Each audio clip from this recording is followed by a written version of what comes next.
Hi, welcome to this very next episode of Scale Up and Don't Screw Up series that we are doing, where you can harness the true power of FlutterFlow in collaboration with Firebase when you use Firebase as your backend architecture, right?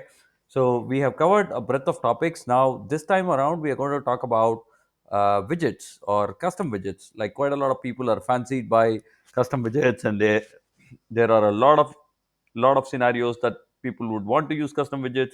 They want to import packages from pub.dev, and they think that is the only way around going forward, right?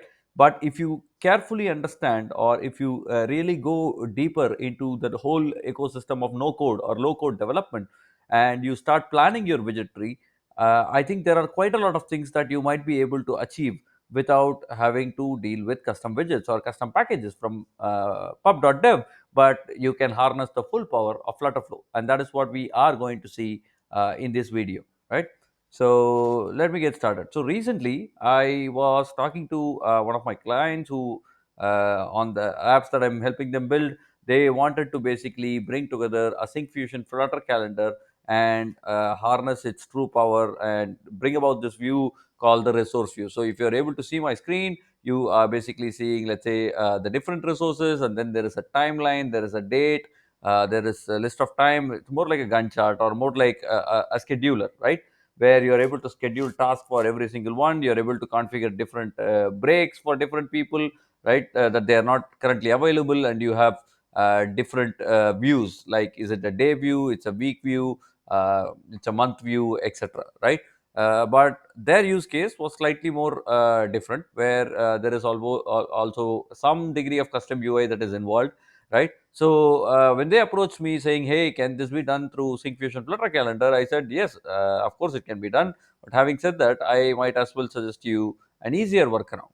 Now, for their use case and application, though I know how to work with the FlutterFlow SyncFusion Flutter Calendar implementation in FlutterFlow, which I have done in another project, I decided that, hey, this is a customer who does not know significant with regards to code, etc., and who wants UI flexibility where they can tune, tweak, etc.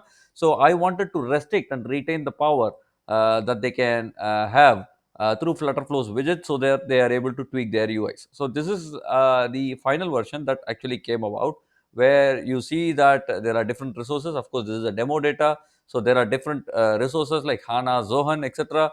This is a particular event for which we are actually filtering, right? And then you have basically the event dates, which is based on the event date, it's actually filtering, or you are able to see all the dates of the events, right? And you are able to see a timestamp, which is basically an hourly calendar or a 30-minute calendar, which is what they wanted. So if you actually go after an hourly calendar, so one thing to observe is, if I'm going to say, let's say I want to see only 18, right? You are basically seeing only the time slots that are there, that the particular event is operational on that very day, right? Of course, I mean, excuse me about the binding on top, I'll kind of change it. Where I have July 4 to July 4, it should be some other date. It's still not completely binded, but if you actually see here, so when I go, let's say, click 20th, you are only seeing the dates of 20th, which of course, yes, and you're only seeing the time slots that it is available on 20th, right? So likewise, so now I go to all dates, and in case you click, you're seeing a consolidation of who has booked a service, what is the who's the resource, what is the date starting, what is the time, and who is the customer, what is their phone number, what is their tent number, are you able to mark it paid, not paid? Are you able to cancel this service, and what service they have booked, right?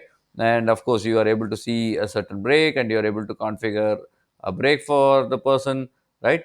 So there are quite a lot of features that have actually come together. Now, did we use a SyncFusion custom calendar? Of course, we could have, but we have not done so.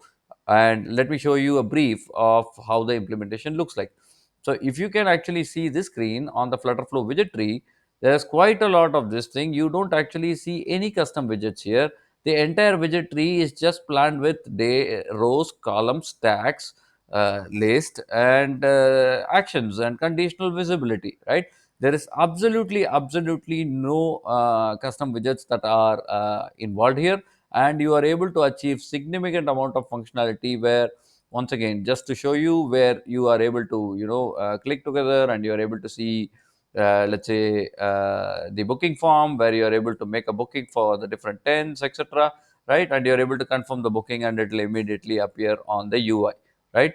So if you ask me, yes, is there a custom code involved? Yes, there is a custom code involved where we are basically, let's say, generating these timestamps based on the event. So what we have actually done is we have broken down the whole problem, saying is the objective to do with, let's say, an implementation of a custom widget. Now, does it solve the purpose of the customer? Is the customer in a position to maintain it, right? If the customer is not technical enough and they are not able to maintain it easily, or they are not able to customize the UI easily, then there is a problem, right? And second thing is, the moment you go after, let's say, a complete custom widget implementation, every single, let's say, for instance, the text inside, or let's say the container inside, or the column inside, the list inside, the querying inside the list, etc., right? In case you want to add any queries or anything of that sort, everything needs to be handled by code. Nothing is something that comes from FlutterFlow can be dragged inside a custom widget.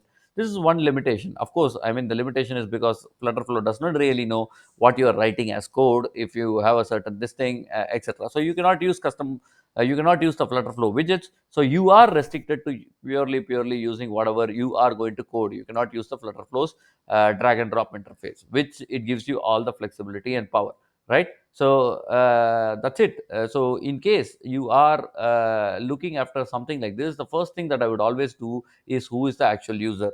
Now, is the person who is going to maintain technical enough, they are able to handle with code?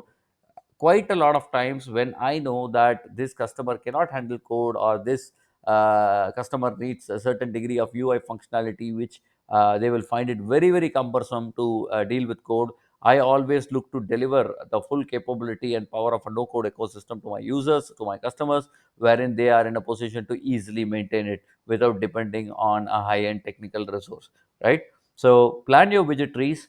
Not everything needs to be custom, and even if it looks like a complicated UI or a complicated widget that you need to pull together, start thinking from the lines of how you can break it down to, let's say, the core FlutterFlow widgets, which can actually help you achieve what you're looking for in a very easy to do manner, right?